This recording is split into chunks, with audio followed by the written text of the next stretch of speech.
ഈ വയലിൻ എങ്ങനെയാണ് മേക്ക് ചെയ്യാൻ? അത് പഠിച്ചെടുത്ത എളുപ്പമാണ് ചെയ്യാന്നൊക്കെ പറഞ്ഞു. അപ്പൊ അതിന് ഉപയോഗിക്കുന്ന മരം എങ്ങനെയാണ്, അതെങ്ങനെയൊക്കെയാണെന്നൊന്ന് പറഞ്ഞുതരാമോ? എല്ലാ മരം കൊണ്ട് വയലിൻ ഉണ്ടാക്കുന്നുണ്ട്. വയലിൻ ഏത് മരം കൊണ്ട് ഉണ്ടാക്കാം, പക്ഷെ നല്ല വയലിൻ ഉണ്ടാക്കുമ്പോ എല്ലാ മരം കൊണ്ടും ഉപയോഗിക്കില്ല. മാപ്പിള് ആൻഡ് സ്പ്രൂസ്, ഈ രണ്ട് മരമാണ് മെയിൻ ആയിട്ട് ഉപയോഗിക്കുക. അപ്പൊ ആ മരം എടുത്തു കഴിഞ്ഞാൽ ആ മരം ഇങ്ങനെ തട്ടി നോക്കിയാൽ നല്ല ഡെൻസിറ്റി ഉള്ള മരം മാത്രമേ സെലക്ട് ചെയ്യാൻ പറ്റുള്ളൂ.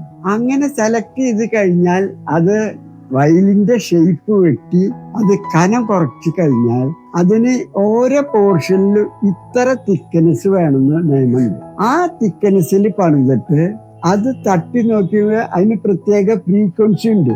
ആ ശബ്ദത്തിലായി കിട്ടണം, വെയിറ്റും കറക്റ്റായിട്ട് കിട്ടണം. ഇതാണ് വയലിനിൽ ഉണ്ടാക്കുന്ന ഏറ്റവും പ്രധാനപ്പെട്ട കാര്യം. പിന്നെ വയലിന്റെ ബോഡിയുടെ നീട്ടം, നെക്കിന്റെ ലെങ്ത്, ഇങ്ങനെ ഉള്ള കാര്യങ്ങളും ശ്രദ്ധിക്കേണ്ട കാര്യങ്ങളുണ്ട്. പിന്നെ അതൊക്കെ കഴിഞ്ഞ് വയലിൻ ഉണ്ടാക്കി കഴിഞ്ഞാൽ നല്ല വയലിന് ഇമ്പോർട്ടഡ് ഗ്ലൂ ഉണ്ട്, ആ ഗ്ലൂ കൊണ്ട് ഉപയോഗിക്കേണ്ടത്. മാത്രമല്ല ഇതിന്റെ പോളിഷ് ഒരു പ്രത്യേക പോളിഷാണ്, ഇന്ത്യയിൽ കിട്ടില്ല, നമ്മൾ ഉണ്ടാക്കേണ്ട വരും. അത് ബ്രഷൊക്കെ അടിക്കുക ചെയ്യും.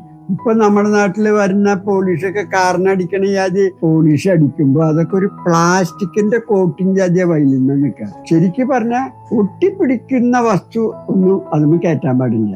ബോഡി കംപ്ലീറ്റ് വൈബ്രേറ്റ് ചെയ്തുകൊണ്ടിരിക്കും വായിക്കണ നേരത്ത്. ഒരു സ്ഥലത്തും ഒന്നും ചെയ്യാൻ പാടില്ല. ചെയ്ത് കഴിഞ്ഞാൽ അത്രത്തോളം ശബ്ദം നഷ്ടപ്പെടും. അങ്ങനെ വയലിൻ മേക്ക് ചെയ്യും.